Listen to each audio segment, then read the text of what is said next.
Grace the Pirate. Written by James Reardon and illustrated by Steve Hutton. Chapter 1. From the Diary of Mungo Watkins. I wouldn't say I was a wicked man, but I tell you no lie, mateys, I've sailed with a good many pirates, some bad, some mad. Some would slit your throat as soon as look at you. All the great pirate captains had one thing in common. They were scared of nothing, not even death. They could lead a gang of the toughest, meanest villains on God's earth against the biggest ships and the strongest forts, even against entire cities. They didn't all start out as pirates. Some fell into pirate hands and had no choice. Either they walked the plank or served under the skull and crossbones. There were women too, and some were as tough as any man. All the same, it was a pirate rule that no woman shall come on board on pain of death. But some did, of course. Sometimes they chose to. Sometimes they became pirates by chance. My story is about one such lass, young Grace Barry. It all started early one morning when our ship, the Sea Devil, lay at anchor. Our Captain Cutthroat spotted a merchant ship sailing into the bay. Sea Devil. Chapter 2. A Girl on Board. "Aha!" cried Cutthroat. "What luck! There's more crew for us. Do you think they'd like to join us, lads?" He grinned cruelly, adding, "We'll take the fit and toss the rest overboard." We showed our guns, and in no time at all the new ship had given up without a fight. Bert Bunce, the boatswain, brought some of the sailors before the captain. All had to serve on board our pirate ship. Name, age, job? Adam Goss, 18, ship's carpenter. Aye. Jonah Feltham, 32, gunner. Aye, next. Rob Birdson, 27, ship's cook. Aye, look lively. Grace Barry, 15. Aye, aye, aye, aye. Hold hard, yelled Captain Cutthroat. What's that last one? Grace Barry. But that's a girl's name. I am a girl. You can't be. This is a pirate ship.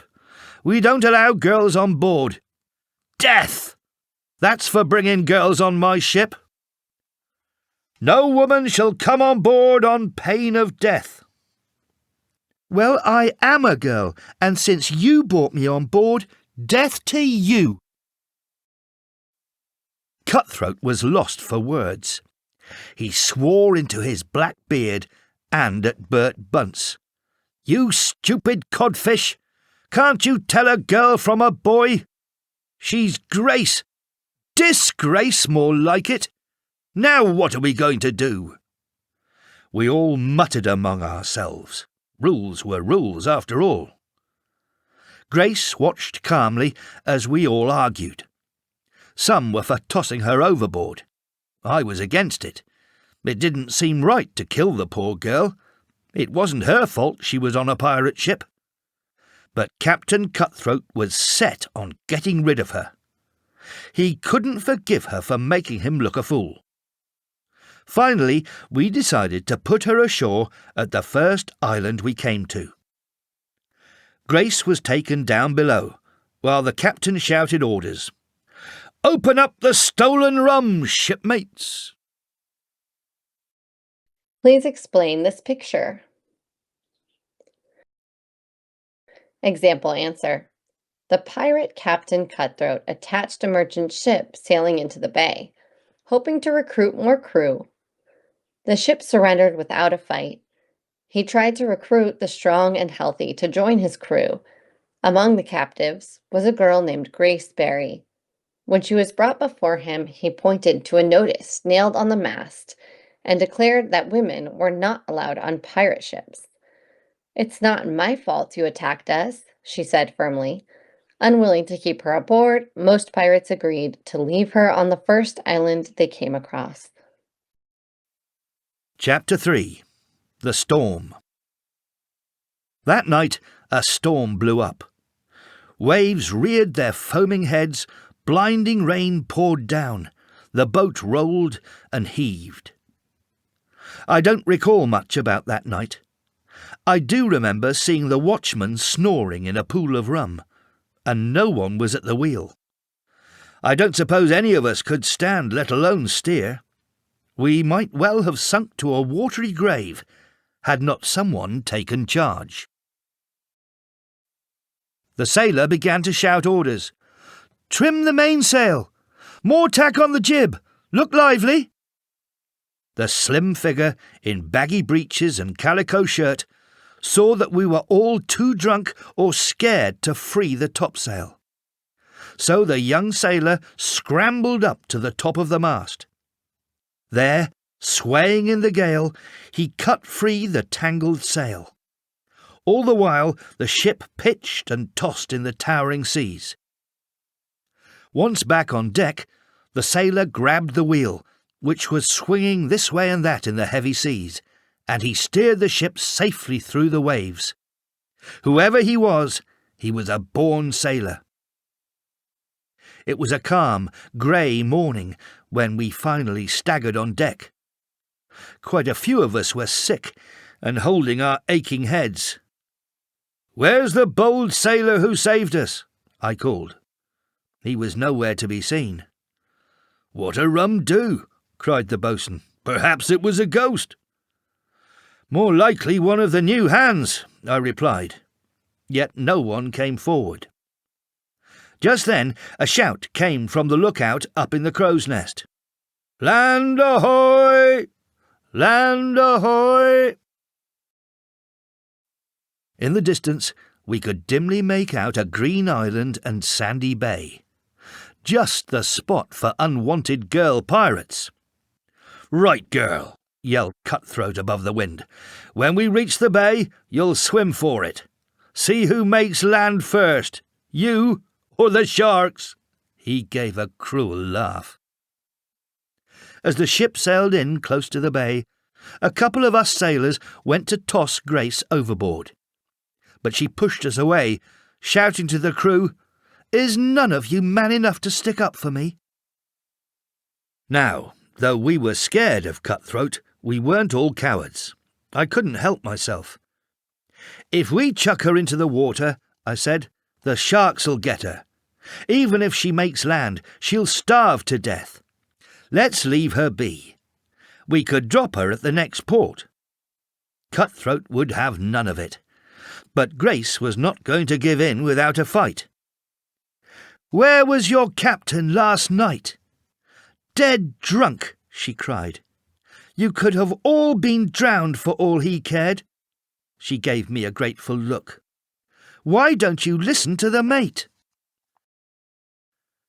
At that, Cutthroat snatched his cutlass out of his belt. "That girl goes into the water. Any man who disobeys me will taste my steel," he roared. "You first, Mr. Watkins." I bit my tongue. With Grace wriggling like an eel, it took half a dozen sailors to bundle her over the side. She hit the sea like a sack of herring tails. Some of the crew laughed and jeered as they watched the race for shore. Grace was swimming a leg's length ahead of the sharks. But not all of us were laughing. Some of us were deeply ashamed. All at once, it came to me. I knew I'd seen those baggy breeches before. Of course, it was the bold sailor from the previous night. That was Grace. "Come on, Missy, you can do it," I whispered, willing her to escape the sharks. And she did. She just made land as a shark's jaws snapped shut on her sandal. I watched her crawl up the sand and sit there, gazing after our ship as we sailed over the horizon.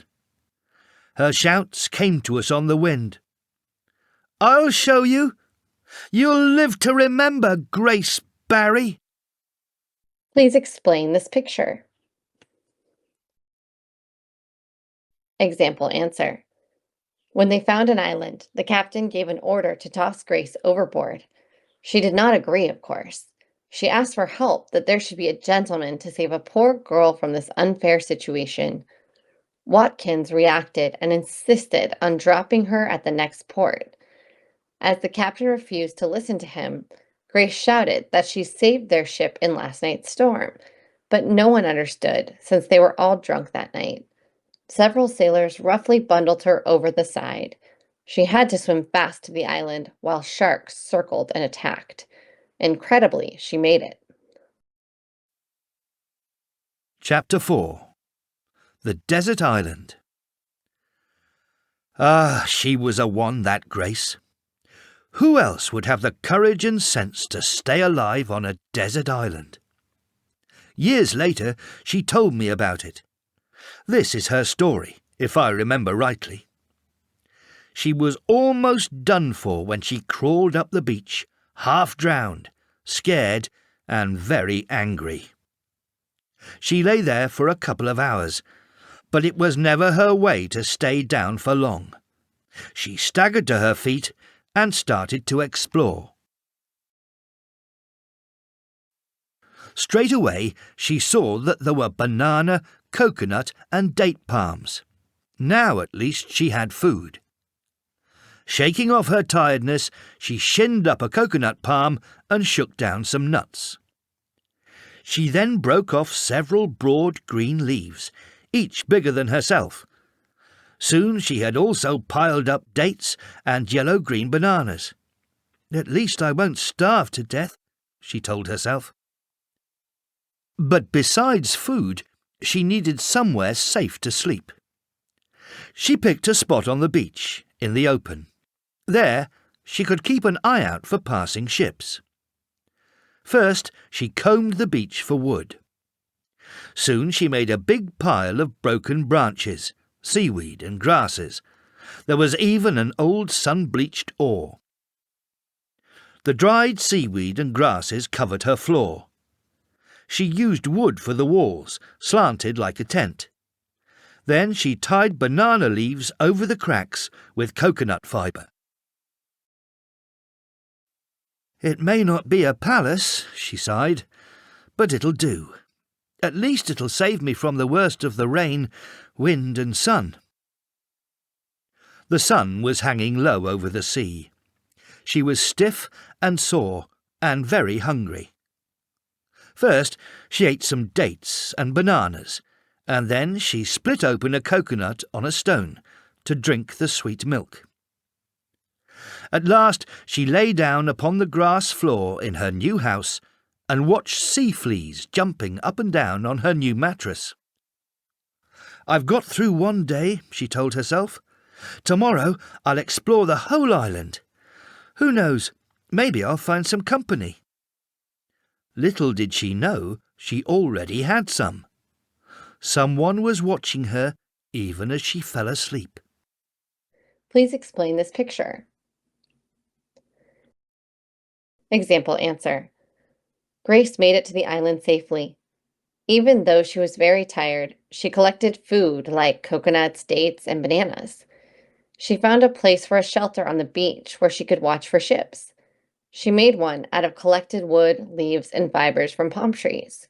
She ate and lied down to rest in the shelter. For the first time, she felt relieved.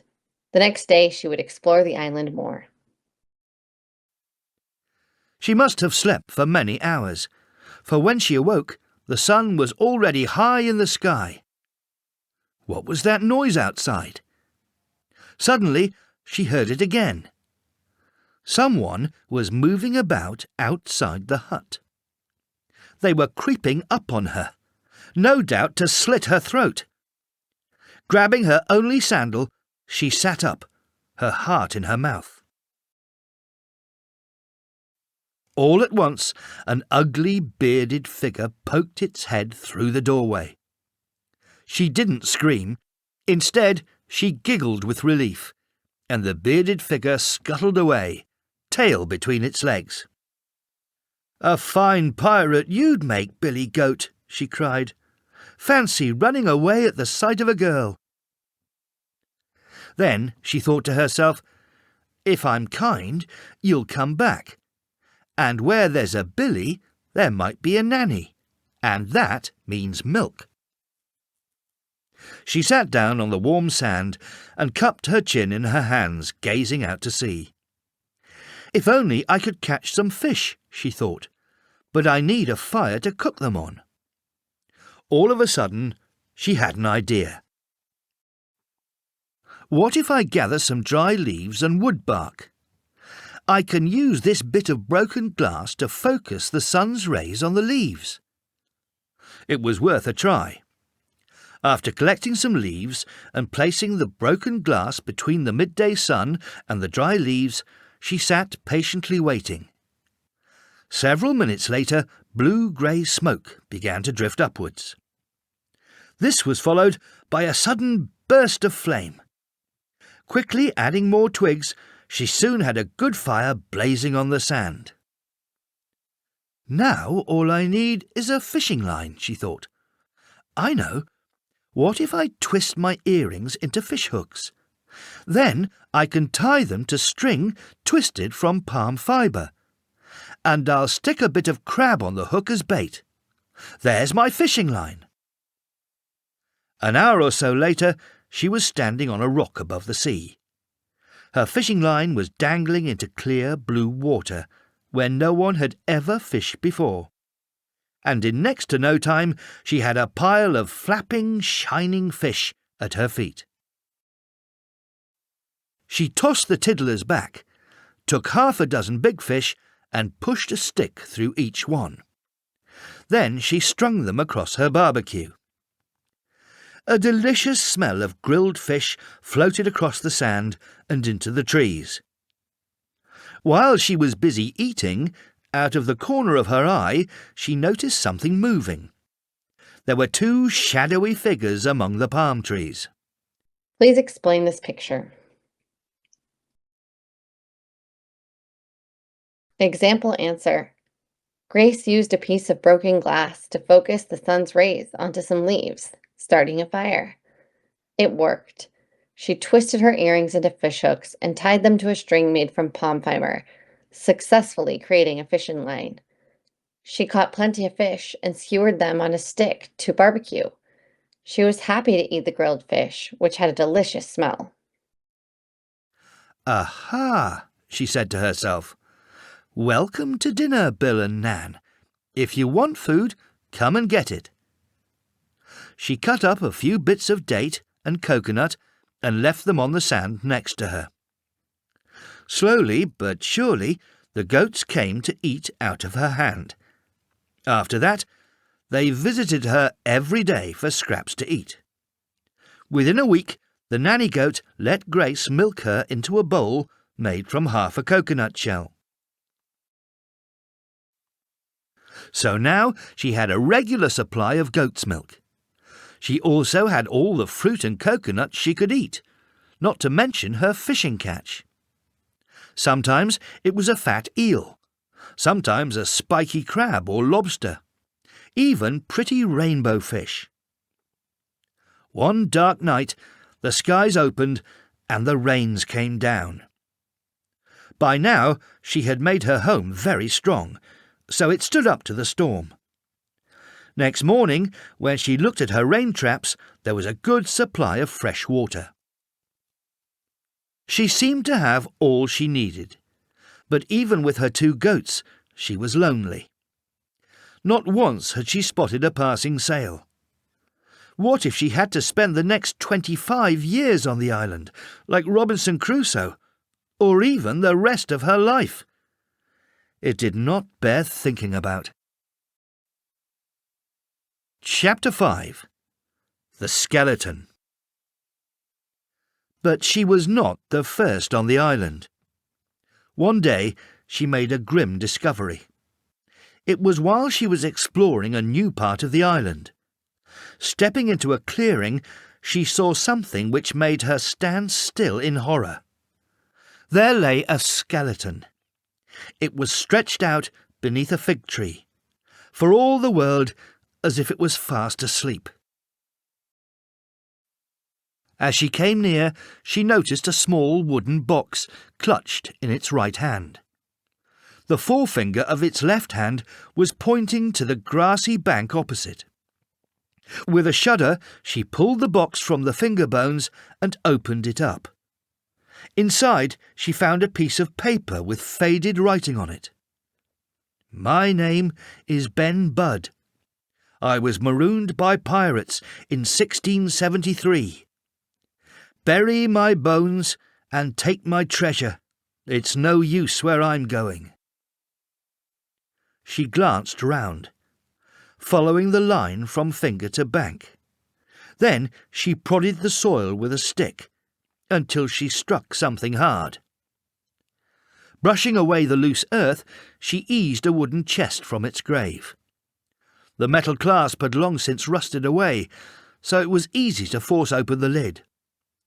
Her heart beat faster with excitement, yet nothing could have prepared her for what was inside the chest. The sight was dazzling. Rubies and pearls gleamed amidst glittering piles of gold coins. She put both arms up to her elbows into the treasure, feeling the cold, hard coins. Then she let the rubies and pearls trickle through her fingers like running water.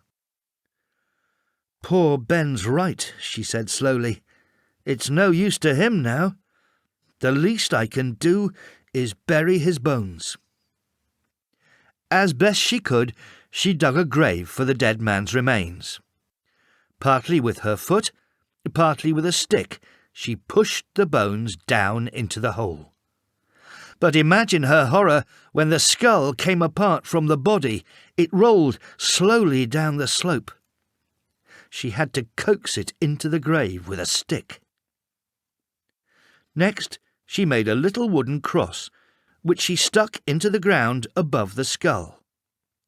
A few days later, she wrote the words "Ben Budd, 1673" on the cross with a burning stick. For the moment, however, she stood there in silence. She was thinking of Ben's lonely fate. Was this what awaited her? Please explain this picture.